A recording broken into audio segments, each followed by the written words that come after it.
Hello, thank you for joining us in our October webinar. My name is Lynn. I am a customer service representative at WarmlyYours, and I'm joined today by...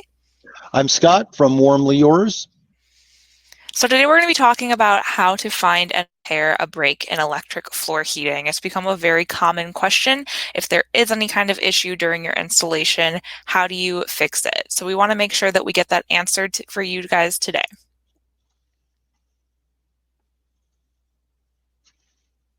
So if you have any questions during the presentation, please feel free to ask away. We'll definitely get to them by the end of the presentation. At the bottom of the screen, there is a little tab that says Ask a Question. You can type your question in there or in that sidebar chat, and we'll see it either way. So today we're going to be chatting about some of our repair tools, how they get used, either our Splice kit repair or the solder method of repairing it. And we also want to let you know about our SmartFix service if you want our help with your with fixing your issues. So Scott, can you tell us about some of the floor heating damage that you see, kind of what happens, what's most common? Well, just to give everybody a little background, I've visited hundreds of installations. I've replaced, or not replaced, but repaired hundreds of systems all over the U.S. And there are some definite things that you see recurring. And a lot of those things have to do with installation damage. And the number one problem with installation damage is the person that had installed it simply didn't read the installation manual. So by reading the installation manual and going on our website and watching videos and stuff, you can see some of the stuff that we warn in advance are what yield situations like this that we see. One of the common misconceptions is if there's a problem with my floor, I have to rip the entire floor up. I can't tell you the hundreds of times that I've heard that. An electrician will go out to somebody's house, they will test the system. Sometimes they don't test it correctly, and then they'll just make a proclamation that the system is going to have to be removed and replaced.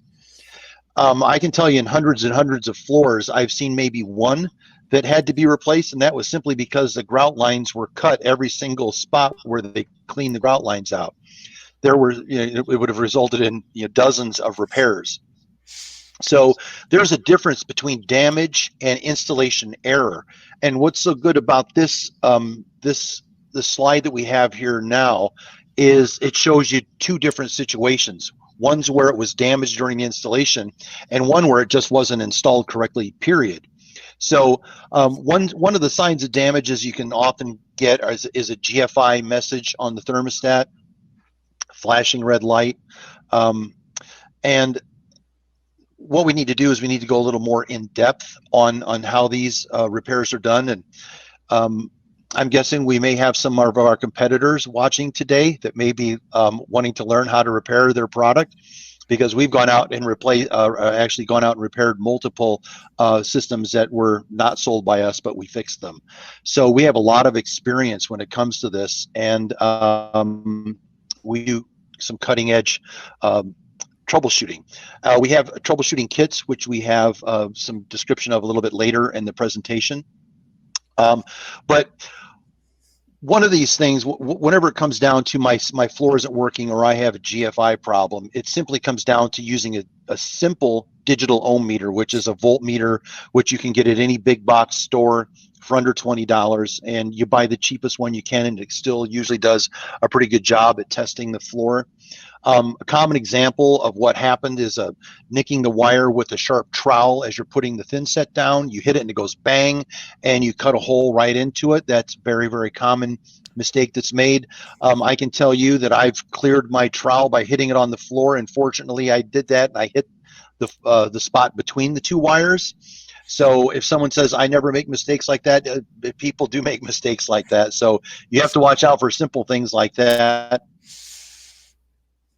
Something that people don't even think about when they're doing the installation of their product, the way they can damage the product before they even really get it installed, is to bring it in and drop a 30 or 40 pound pail with sharp edges full of mortar and drop it on the wire, and all of a sudden you have a short because you've just smashed the wire together inside. You've compromised the wire.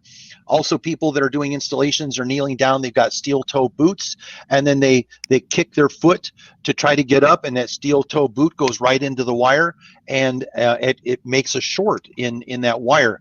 These wires are very, very resilient. You can walk over them. You don't really have to worry about them that much, except they're not really a good match for blades, for pieces of steel, people taking ladders and dropping ladders on the product. All those types of things can compromise the wire inside because you have multiple filaments inside there. And if you drop something and you smash those wires together, well, you've just created a short. And that's one of the problems that we see down the line. And once again, these are things that are mentioned in the installation manual to try to avoid. But you know how people are. Sometimes they just get the installation manual, go, okay, and throw it away. You don't want to do that. So we do also send along a circuit check, which is a circuit tester, and it's simply a device that tests for continuity. It's not a troubleshooting device, but it's simply you attach it to your heating wires while you're installing it. So if you have it on and you have it turned on and somebody brings a full bucket of thin set and drops it on the floor and all of a sudden it goes beep, you know that action is what caused the damage. So it's a siren. It goes off when you've done that type of damage to it. Cleaning grout lines is another big thing. And the reason why I'm just spewing off all this stuff is because I talk to people every day, and these are the things that I hear every single day. Hundreds and hundreds of calls a week from people asking, what do I do now? This sort of thing. But, you know, we don't really have that much trouble with this product. I mean, if we did, we wouldn't be in business anymore. So, you know, we make a pretty resilient product. You just have to watch. You just have to use your common sense while you're installing it. So getting back to this slide, if you take a quick look at the picture at the top, you can see that we have tools that allow us to heat certain sections of the product up, and then we can find out where that product failure is. And if you take a really close look at this picture in the upper right hand corner, you can see that that damaged spot coincides exactly with where a grout line is. And what has happened is someone has installed this tile, they didn't clean their grout lines, and they came back a week and a half later, or somebody else did who didn't even know that there was electric heat underneath, and started cleaning out the grout lines with a really sharp blade. Well, guess what they did? They got a little too deep in this spot, and they shorted the wire together there. So that's why I say if you read the instruction manual, we warn you specifically, don't do that. So that's kind of what we try to get across with these types of meetings here in advance, is to get you the knowledge so you don't make those common mistakes. So what we've done now in the upper right-hand corner, we have a picture of installation damage. In the lower right-hand corner, we have a product that wasn't installed correctly. So it's not damaged. There's nothing wrong with it. As you can see, it heats up nice and warm. However, there's giant cold spots in the floor, and that's simply because they didn't follow the plan that we had supplied them and made sure that the cable was spaced evenly. Because if you don't have heat in one specific area, no cable in that specific area, you will not have heat in that area. The heat only travels about 1.5 inches laterally. So if you take a look at this picture over here on the right hand side, you can see where these wires are spaced at 3-inch spacing. Well, you can see that it's 1.5 inches from this wire and 1.5 inches from that wire, makes a nice continuous bed of heat. When you don't get those wires 3 inches apart, you can literally go from, say, 87 degrees here to 72 right here.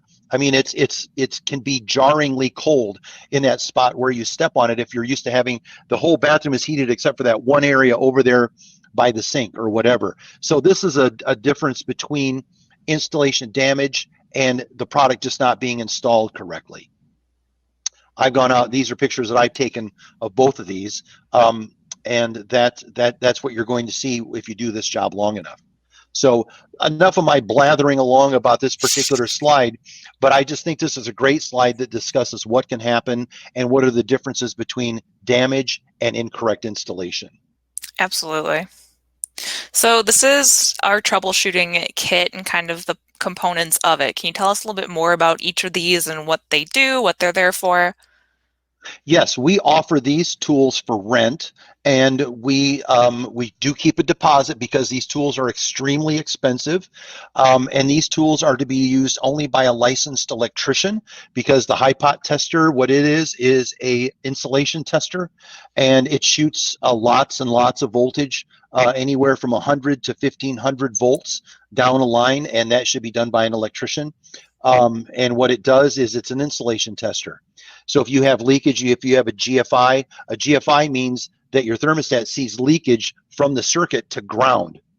So what this does is we attach the one probe to the ground, and then we shoot voltage down one of the other wires. And we're going to show you how we do that test a little bit later. But what we're doing is we're testing the insulation between that one wire that's carrying voltage to ground. Then we do the next test by testing the other wire that's carrying voltage and testing it to ground. And what we're doing is we're testing the insulation all the way from this point all the way to the end to see if we get any leakage. And if it resets on us, we know we have a short.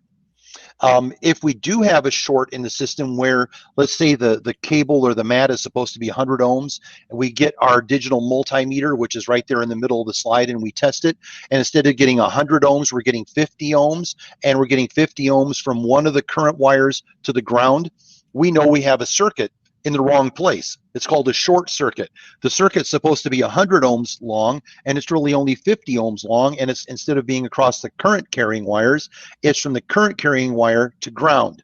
So that's our short circuit. So what we do is we do the math, and we're not going to get bogged down into that right now, but if we know that only half of the cable or mat is supposed to be heating, we're not going to be sending all the voltage, and we're not even going to be sending half of the voltage down the line. We're going to be sending probably a quarter of the voltage down that short, because what happens is, I'm going to go back here, and what happens is we send voltage down that short, and then we can actually heat part of the cable or part of the mat to that spot where the short is. And then all of a sudden that short gets really bright in our thermal camera, and we can see exactly where that is. The thing is, this cable does continue on past this spot. It continues going throughout the room. However, this is where the short circuit is. This is where the damage is. And here's where we've set up the circuit between the ground and one of the current carrying wires. So to do that, we need the high pot to create the short. If you already have a short, you're golden, because all you have to do is use your variac in the correct amount. A variac is what it is. You plug it into a 120 volt outlet, and then there's a dial on the top, and you dial it from 0 volts up to 120. And you always start at 0 and you work your way up. And then you use your digital multimeter to see if you're getting any amp draw. And if you are, you're heating that section up of the mat where the short is. Then you watch that area with the thermal camera, and then you will find out where that is.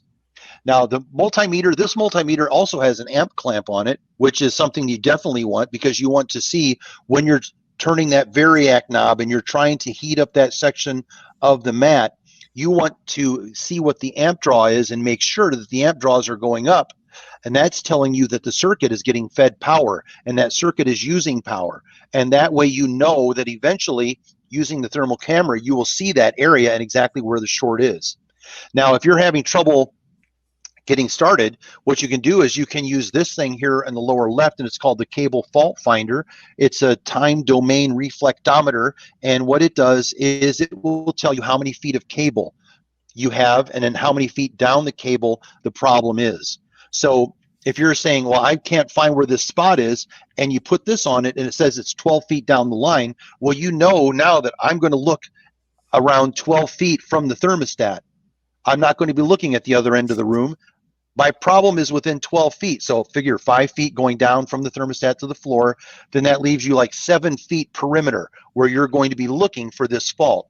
If it says the problem is 600 feet away, well, knowing that is going to tell me, okay, well, I don't want to look around where the thermostat is. I'm going to look at the other end of the wall, at the other end of the room, and start searching over there. And that's how you can use this. The cable fault finder, if you this is the way we used to do it years and years ago, 12, 15 years ago, this is all we had. And you could use it if you used an installation plan. So what we would do is we do installation plans for each installation, right? That we know of, and we send the plan to the installer. If the installer follows it, we have a pretty good idea of how many feet down the problem is and where it lands in the room. However, if the installer didn't follow the instructions, then we really have no idea. And all you can do is it close to the thermostat, 15-foot reading, or is it farther away from the thermostat, a 200 or 300-foot reading? That's about all you can do if you don't have a plan. So kind of that's what these individual tools are. And these tools, as I said, are pretty expensive. Most electricians don't have these because the problems in the floor just don't happen enough to keep them in business. You know, if this is all they had to do is go out and buy this stuff, they'd go broke because there just aren't that many problems. So we understand that, and that's why we offer these for rent. That's awesome. That's At just the so rate we're cool going how here, you it's can do going that. to be like a 5-hour presentation. I can just see the people going, "Oh no." We're going Well, to try to keep it as upper level as possible. we can speed it up a bit. Tell us about the Ohms test then. Can you tell us a little bit about how that works, what it does? You're sure. It'll speed up if I shut up. What we do is we kind of do this test on our the newer product that we've been selling for like the last 10 years or so has been a twin conductor wire, which means inside the wire there's a single wire, it looks like, but it's actually a cable made up of 2 current carrying wires and a ground. The older systems were just 2 wires, a center core wire, and then an outer braid that went around it as an insulation, like a coax cable for your TV. So what we're going to be doing now is talking about the new product, new 10 years old. And what we do is this is a situation where electricians do 1/3 of the test and they make their proclamation. They don't do all 3 tests that you need to do. So what you need to do is you're testing for the circuit on the heating wires, and then you're testing for a circuit between heating wire number 1 and ground, then heating wire number 2 and ground.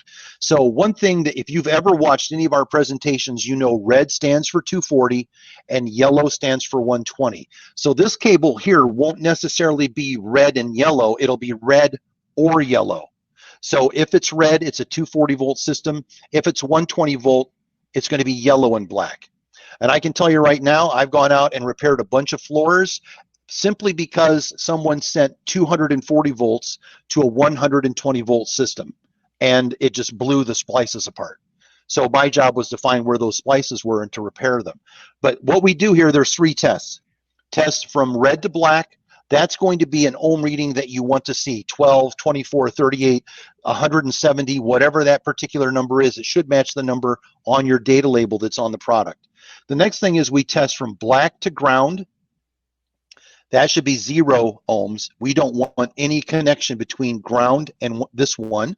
And then we go from red or yellow to ground to see if there's a short there.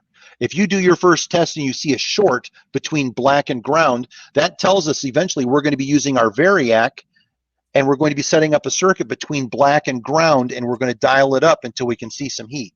So that's kind of where this test comes from, and this is why we always will ask you for more information, because we'll get a call from somebody that says my electrician got 48 ohms from yellow to black. Is that good?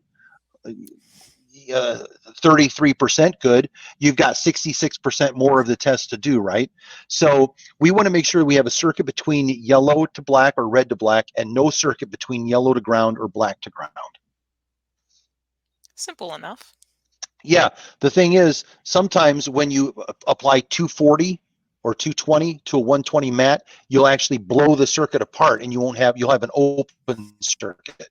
Also, what happens is if you put a trim nail through the wire, you can completely sever the wire. If you drill 4 pipes in the floor, you can drill right through the wire. That's the case where you have 0 ohms from core to core, red to black, 0 ohms from black to ground, and 0 ohms from red to ground. That means someone's probably drilled a hole for a door stop, or drilled for a pipe coming through the floor, or they put in a glass partition. And whenever you put something in like that and you put a hole through the floor, you're going to hit the wire.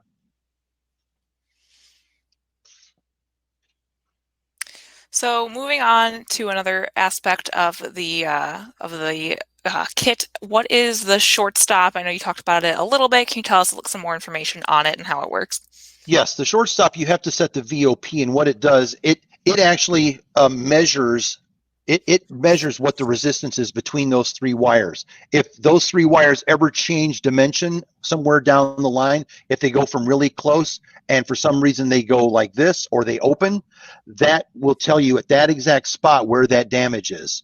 So it's sending a signal down the wire, and then when it gets a bounce back, it measures that, and it can tell you how many feet that is. So if your cable is 600 feet long and you do this test, yellow and blacks twisted together for one terminal and the ground to the other, and you do this test and it says that same number, that tells you that you've got a connection all the way through your mat. That's telling you what the length is of that particular product. So what we're doing is we're comparing that length that we know we have and comparing it with the number that's displayed. So once again, if you haven't used a plan, we would say, okay, we put this on, we get 12 feet. Okay, I know I'm looking with my thermal camera and my tools around the thermostat. If the reading is 600 feet, I know I'm looking at the other end of the room. So the most effective use of this product is to use it for plans that have been followed. And this is used to be this was in the old days. This is all we had. So if they didn't follow the plan, we were pretty much up a creek without a paddle, unfortunately. Yeah, absolutely. It's great to have that plan now. Yeah, we've got a video that shows how to do this test. We also have instructions we can send you out that how to do this test. I'm not going to get into that. We don't have time. So if you're interested in getting that, we have instructions to show you how to do that. Absolutely. All right, so now you're working on identifying the location. Can you tell us a little bit more about that process and what you're going to be doing? Yeah, so what we're doing is we're getting to the point where we're testing the insulation between the 2 current carrying wires and that ground. So what we're doing is we're putting the ground clamp, which is a black clamp, and we'll see it in a little bit, on the ground, and then we're zapping across the red or yellow. And if we don't get anything, we zap across the black to ground. And what we do is we increase the voltage until we get the product to reset. That means I have the voltage has jumped through the insulation and gone to the ground. That can either be at 80 volts, 70 volts, 120 volts, 400 volts. It just depends. And that's why you have to have it done by a licensed electrician. So what this does is it's actually trying to get the power to go from one of these current carrying wires into that ground. So it's sending a bunch of voltage across ground and one of those wires, trying to get it to jump between. And when you do, that's how you can you zap it correctly. Make sure you follow the directions, or you're buying the high pot, because you'll ruin it if you don't follow the directions. And you are then going to either do one of two things. You're going to zap it until you create a short, or you're going to zap it until you can see it with your thermal camera. So those are the two things we do. So we zap it for 5 minutes or so, as you're supposed to do it. Then we measure for ohms. We have no ohms. We take our camera and we look around for the hot spot. We don't have anything yet. We go back and do it again for 5 or 10 minutes. Then if we do have a short, then we figure out, okay, well, we can send voltage down that wire and we can follow it with the camera. So that's what we're going to do. It's going to show us the exact spot of where the damage is. And that's how we can lift up one tile or maybe 2 tiles, lift them up, make the repair, and put the 2 tiles down and be done. Awesome. So here's how you see a short. So what happens is, this is kind of like the picture, it's just a little clearer of the picture we saw earlier about finding the short with the thermal camera. You can use the Variac to heat up that section of the cable. You use the camera to follow where the heat stops, and where that heat stops is where the problem is. It's going to show you exactly where it is. So you just take a piece of tape, mark it on that spot, turn the camera off, and then you start your archaeological dig. And what that is a simple way to get at that wire. That's great. It's so cool that you can just see it, and we have the technology to know exactly where that cut is. And this is why we're trying to do this, to dispel that rumor that as soon as there's a problem, you have to rip it up. You don't have to rip it up. You can find it and fix it. Absolutely. So speaking of finding and fixing it, once you have found it, how do you fix it? How do you get to it? Well, once you find it, you have to be very careful at this point, because you have, as you can see in this picture, you have wire that's under this tile. And so what happens is, if you look around this, you can see obviously there's a grout line that goes all the way around this tile. grout line here, down to here, and here, and over. So what happens is, if I didn't worry about the grout line, if I just took my big heavy hammer and I smashed the tile, it has a chance of radiating into the other tiles. So what you want to do is you want to score the grout line all the way around the tile that's affected. You don't go all the way down, because you're going to cut through the wire if you go down too deep, right? It's like, oh, great, I just went from 1 bad spot to 5 bad spots. So you don't want to, yeah, you don't want to do that. So what you want to do is you get rid of that grout line a little bit there. So when you take the hammer and you smash it, that tile, it doesn't radiate. It just breaks the tile. And you're going to have to literally take the hammer and you're going to have to bash the tile and break it. And the last thing you want to do is try, you don't want to try prying under it, because as soon as you use something to pry under that tile, guess what you're going to do? You're going to hit the other wires, you know, so you don't want to do that. So all you're doing is you're simply breaking the tile and pulling the pieces out and putting them over to the side.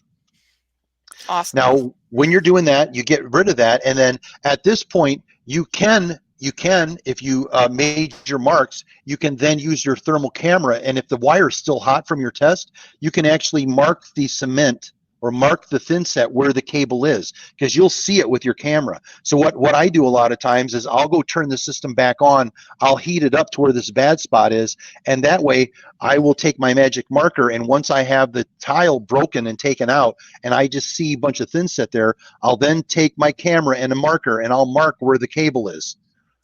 So I know where it is. And then what I do is I take my chisel and I chisel right between them. I break up that thin set and start pulling the thin set away, and then I work my way towards where the cable is. And then I'll be able to find that spot, because usually it's burned in that spot where that short is. Makes sense. Sometimes, just to give you a worst case scenario, sometimes, you know, obviously if they cut it where the grout line is, if they damage it up here, you're going to have to be able to make your repair. You're going to have to break this tile too, because you got to be able to get both ends of the wires to make your connection. Still better than the whole floor. Yep, absolutely. I like the way you think. So now that you're at it, you've taken the tile out safely, you haven't made any bigger mistakes like hurting the cable anymore. So now you can access it, you can repair it. What do you do with that from there? Well, just to keep things moving along, I don't think we need to, we have documents that show you how to do this. So if you ever get to the situation, we have a video too that we can send you how to do this. So this is just a very broad overview. But what we're doing is we're finding the spot where the problem is, and we're cutting it. There's no way around cutting. You have to cut the product to make your repair, and you'll see why here in just a little bit. So once we do that, we cut the product at that spot, and then we start to strip back on the product to be able to make, you can't fix it unless you can get at the pieces inside, right? So we need to liberate those pieces inside. So we're going to remove the casing, and now we have 2 pieces of wire sitting like this, and we're going to take our heat shrink that comes in the kit, and we're going to push it over onto one side. Do not forget to do this, because if you get real excited and you go, oh, I found it, I'm going to fix it, and then it's time to put this last tube on, the last tube has to be put onto one of the open ends. You can't put heat shrink tubing over a wire that's already been connected. Don't ask me how I know that. So you do put that piece of tubing over onto the side. That's why you need a little bit of space to work on the wire. And once that tubing is placed over to the side, you can start taking apart the wire to get at the wires inside. So what we do is we're going to take the outer jacket off, and once we take the outer jacket off, we can see right now that there's copper inside. Some of our wire is copper, and some of it will have a film, a drain film around it, a metallic film to help shield EMF. And that's sometimes there, sometimes not, but it doesn't really add that much to it, because the actual ground is done with these braids here. So once we get the braids away, we can move over to here to number 4, and we can see that we've taken that wire and we've twisted it together, and now we have the 2 little wires inside clear plastic, or clear ETFE. It's not plastic, it's ETFE insulation. And then once we get those wires visible, we can then strip the insulation, the clear insulation, off of the wire. So this is what it looks like. This is what you are going to want to do. You want to make sure that you have an offset. So you take your two fingers just kind of happen to offset like that, and you want to make one side shorter and one side longer, and the instructions will tell you how to do that. That way, when you're making your crimp connections, they're not resting directly on top of each other. They're off center a little bit to allow you to make it a little bit smaller repair. So what you're doing is you're using the crimp and solder connectors over these wires from this one to this one, then from this one to this one, and then you're just using a butt connector here. Now you have to shorten the center wires a little bit to allow the copper wires to overlap a little bit.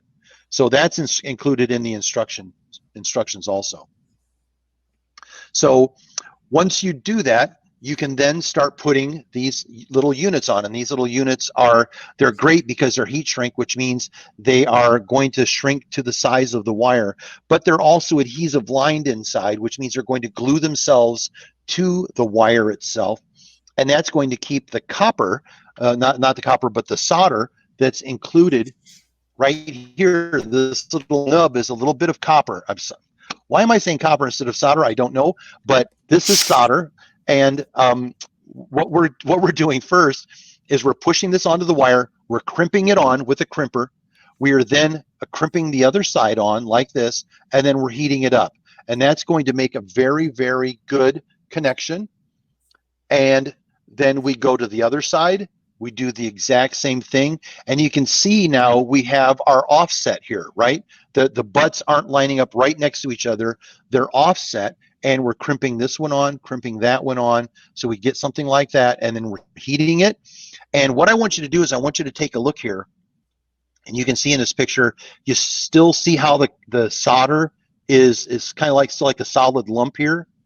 Well, if you take a look here, if you heat it long enough, it actually melts. And that's how you can tell if your solder is, if you've heated it warm enough. If you don't heat it hot enough, you're going to have a lump here. And if you heat it enough, it's going to look flat like this. So that's what you want. That's how you get those wires together. So now we've got our connection between these little two wires are what are carrying the voltage. They're the wires that are heating up. Okay, so this is the heating circuit. So the next thing we're going to do is we're going to worry about the ground. So what we've done is we've shortened up the wire a little bit, so the ground is going to kind of overlap, and the butt connector is uninsulated. You don't have to have it insulated because these are already insulated from each other and from it. So you can just use a regular butt connector, as you see here in this picture, and then you just kind of twist it around a little bit to make it nice, compact. Then you slide that red tube that we didn't forget to put on earlier, that we did not make sure, we made sure not to forget. We've now take it from one side and we slide it over the entire repair, and we heat it up, and then it looks like this lumpy thing here in number 14. What's happened is it's shrunk up, and it's now going to help hold everything in place. But what's very important, you can tell I'm very passionate about this because I do this all the time, and I want to make sure people do it right, because the worst thing is to do this repair and then 6 weeks later go back and do it again, right? The last thing you want to do is, after you've done it once, you don't want to do it again for a while. Take my advice, because it's some pretty fine work. But what you want to do is this red tube, that it is not just heat shrink, the cheap stuff. This is the good stuff. This is called dual wall, or sometimes called adhesive lined. That's the stuff you want to look for. Sometimes it's called marine heat shrink. And what happens is not only does it shrink to make a tight fit over the wire, it also glues itself to the wire. And when it glues itself to the wire, it keeps the water from getting into the repair. So when you're done doing this repair, you're always going to want to make sure that you see a nice clear layer right here. And sometimes you'll get even a little blob that comes out of clear. That's good, because that's the glue coming out. That's the excess. It's already shrunk. It's already glued itself to the wire, and the excess is coming out. So that's what you want. You don't want to stop short here. You want to make sure you see that thin layer of exposed clear glue, and then you're going to have the finished product like this on number 16. That's awesome. So there's another way to repair it too. Is anybody interested? I am. Well, okay, good. Because this is the way that a lot of people like to do it, because this is an absolutely permanent way of doing it. You don't have to worry about your crimps not being good enough to hold onto the wire, that sort of thing. What you're also, you can also do is you can get these, everything you need, you can go get at a big box store. You can go buy Absolutely. the marine grade adhesive line dual wall shrink wrap, heat shrink. You can go buy the little pieces of heat shrink, and then you can get a crimp on connector of your own, or you just glue it, you just solder it together. So let's see how we do that part. Getting the wires ready is exactly the same as the other repair, and we need to make sure that we get that big heat shrink tube on the other end of the, on one of the ends of wires. Now, Yep. when we send out the instructions, we actually send out the instructions with part numbers of the pieces you can go out and buy locally to do this repair. So we can send you this sheet. It has the part numbers. You just go to the store and go, I want this, this, and this, and they'll have it, and they'll go, here you go. That'll be $1 or something, or whatever they charge for it. But right now, the wire is where it was for our other repair. So now what we're doing is we're actually taking these little small pieces of heat shrink, and we're putting it on the wire also. Because remember, we're not using those crimp-on connectors where that was the connection and the insulator. We now need to make our own connection, and we need to insulate that connection from each other. So we take those two tubes, those little tubes, they're on the instruction sheet. You put them on each end here. You then take these wires and overlap them. You solder them together here and here, and you can see our solder connection right here. Then what you do is you take these two, you move them over the repair, you heat shrink them, just like that. And now you can make a nice permanent connection. That solder, if you do it the right way, will make a very permanent connection. Now, some people don't like to solder. Soldering isn't the easiest thing in the world. Some electricians prefer it, but the most permanent repair is this type of repair. So what you do now is, now that you have these two, you take your ground, and you can either use a crimp-on connector if you want, or while you have the solder out, you might as well use the solder too. And what that'll do is it'll make a much smaller connection inside for your final tube to go over. And then you do your repair just the same way, making sure that you get that glue, excess glue, to come out the edge, to make sure you have a good seal. And then this is what your repair is going to look like. And it's going to be really solid. You will not be able to pull this apart because it's actually soldered together. I wouldn't recommend trying to pull it apart either way, but yeah, you can't. But the good thing is, before you cover that repair, instead of pulling it apart, you want to test it. Absolutely.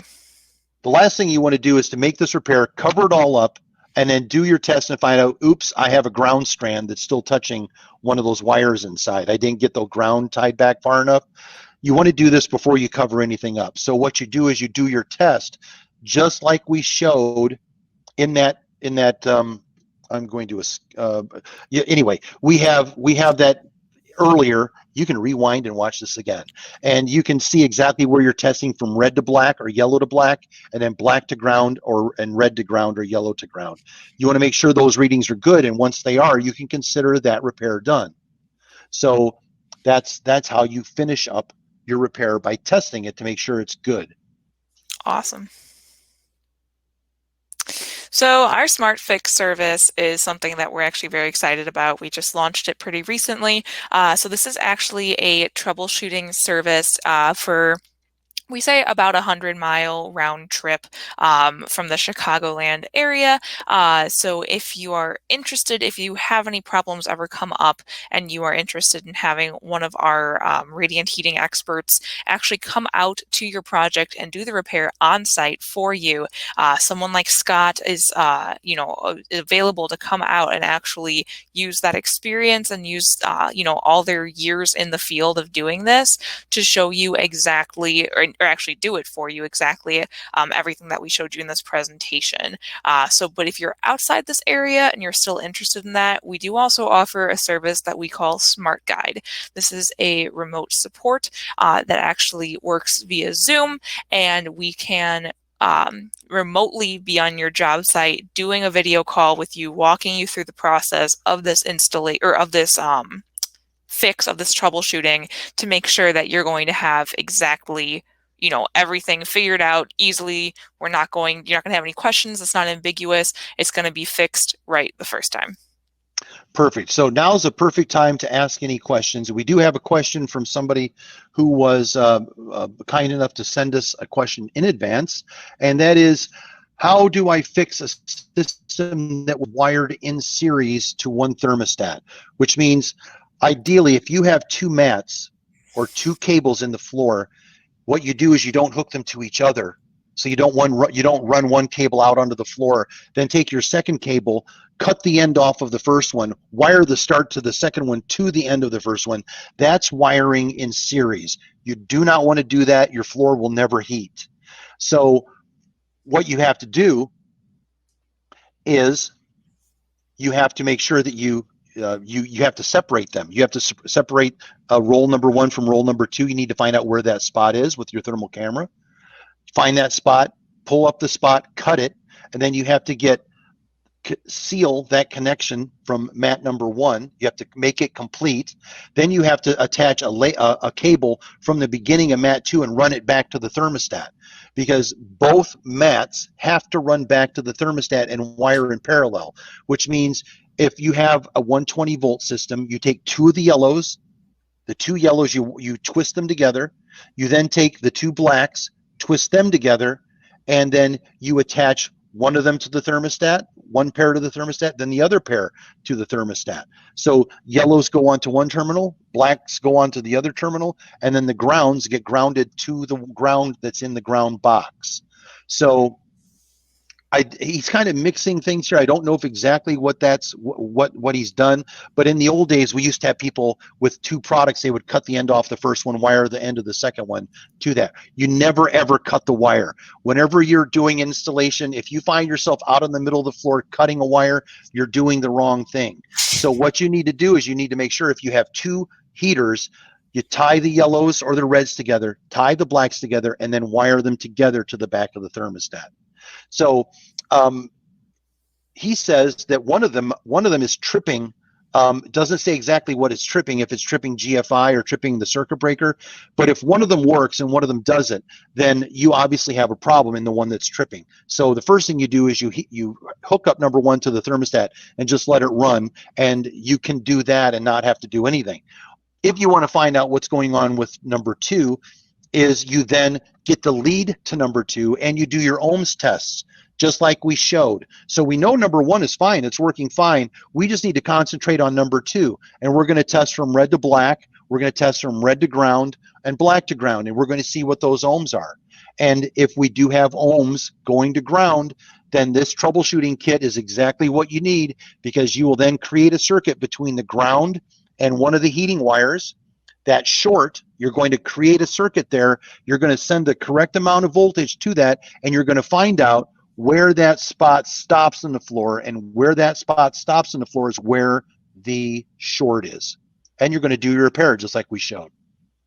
So I kind of gave you both. I didn't know exactly which way he was going, but both of those situations I have seen, and that's the way to fix both of those situations. And you can always call us if you need to. I think we might have another question here. Yes, from Jackie. All right. Jackie says, I've had my WarmlyYours system for 6 years. It's not warming up as I've set it. It will not manually warm up either, but when the weather is warm and hot, it turns on, but not when the weather's cold. So what do we do in this situation, Scott? Well, we need to figure out if it's a problem. I need to say that we're answering it so people can go to that. What you need to do, the first thing whenever we have an issue like this, we need to figure out, is it a problem in the floor or is it a problem with the thermostat? So the way to figure out if the problem is in the floor is simply do those ohms readings. You're going to get a recurring theme here. Whenever you have a problem in your floor, the first thing you always do is test for ohms. And we can send you the sheet that shows you how to do that test. Now, the next thing you do is, if the floor tests good, then boom, you are on the way to Happy Town, because you only have to worry about possibly maybe the thermostat has failed, or maybe it just isn't set up right. So what you can do is, when you're in front of the thermostat, give us a call and we will go over the settings with you to make sure it's set up right. Because if you have it set for air temperature instead of floor temperature, that could be part of your problem. If you have it set up and it's set for laminate, but it's really for tile, that could be another one of your problems. We can figure that out over the phone. So we can figure out the thermostat settings over the phone with you, but then someone on your end can also verify whether the floor is causing a problem or not. Ohms test, always number one. So thank you, Jackie, for asking that question. That's a very good question. Do we have any questions? We have Olivia hiding in the background there. She can't be seen, but she's there. And Olivia, do we have any questions on our Facebook platform that need to be addressed? Can you take a look there for us? No Facebook questions I can see right now. All right, very good. That was Olivia, everybody. So thank you, Olivia, for the assist there. So do we have any more questions? If we don't, then we'll continue on. But very, very good questions from both of the questions we got were keepers. So thank you for doing that. Absolutely. So if you do have any more questions, or if you're just interested in learning more about using luxury vinyl tile and floor heating, please come back for our webinar next month. On Thursday, November 12th, we are going to be talking about everything you need to know about luxury vinyl tile and floor heating. So Jackie has sent a flag back up again, and Jackie says, thank you. We love when people say thank you. But also, Jackie, to figure out the Ohms test, all you have to do is give us a call, and we're going to be giving you that number here in just a few minutes, and we'll send you out the sheet that you can use, that you can fill it out with your electrician, and then just return it back to us. So thank you. Just give us a call at the numbers that are going to magically appear on your screen in a minute. Before we give you all our contact information, we just want to let you know that we do have daily trainings every day, at least once a day, sometimes twice a day. Me or Scott or one of our technicians is going to chat with you about different topics every day. So feel free to chime in on those, just kind of join us. And if you have any questions, it doesn't even need to be on that day's topic. Just feel free to ask away. That's what we're here for, and we want to talk with you and make sure you're getting all your questions answered for sure. Perfect. And just a reminder, we do have a video that shows how these kit pieces are used. I didn't talk about that, but if you go to our webpage and you go under the Explorer, the Explorer tab, and you'll see videos there, you can see that we have dozens and dozens of videos that show how to do these tests, that show how to do the Ohms test, that show how to install electric floor heating under LVT, all the popular things that we get asked all about all the time. The videos are in there. And also the instructional guides are in there too. So make sure that you check us out there. Absolutely. And then again, chatting about our services, we do have quite a few other ones besides just troubleshooting. We have SmartFit, which means we'll come out and actually measure your space to make sure that you're going to be getting the products that you need. Smart Guide, we will do either remote or on-site. We can be there to be some installation support. So if you're trying to just learn how to do the installation, or you're not feeling super confident with it and you want someone over your shoulder to make sure you're doing it right, that's what our Smart Guide service is there for. And then we do, of course, have Smart Install, where we will come out and do the installation for you for either floor heating or snow melting. And I already spoke about our SmartFix troubleshooting service, which is a really great help. And for October, we are offering 20% off on select towel warmers. So be sure to visit our website to learn more about that and see the towel warmers we have available. And please feel free, after this is over, you're going to get an email asking about your experience for the webinar. We really, really appreciate any comments and suggestions, any questions, any topic suggestions that you might have. Feel free to let us know. We want to make sure we're talking about what you want to hear about. Perfect. And of course, all our contact information is right here. You can give us a call at 800-875-5285. We are here from 7:30 to 5:30 Central Time, Monday through Friday, to help you out. And then you can email us as well. Our general email is info@warmlyyours.com, or you can email directly our president and owner, Julia. She loves to talk with our customers one-on-one, make sure that you are getting everything that you need from us. So her email is jbillen@warmlyyours.com. And again, visit our website for videos, blog posts. Every product that we sell has a sheet of just information, specs, dimensions, anything like that. And again, visit our Facebook. You can see our live daily trainings. You can see our webinars. All our monthly promotions and new product launches are all going to be on Facebook. And the thing is, if you're in the middle of an installation and you have a question, it's on a Saturday or it's at night, give us a call. We're available 24/7 for installation questions. So if you're in the middle of something and you go, gee, I wish I knew, or what do I do now? Just give us a call at that number and you can get a hold of us anytime, day or night. Absolutely. And I think at this point, before we leave, the main thing that we've learned today is that if you have a problem in your floor, you don't have to rip up your whole floor and start again, because we need to get rid of that rumor or whatever it is, because it permeates everything here. And it's like, no, don't go rip up your floor. You can fix it. We can fix it. We have the stuff that'll let you do it. It's great. So I think that's the major thing that we hopefully got across today. Absolutely. So thank you so much for joining us. Until next time, as always, stay warm And be radiant. Bye, everybody. Bye.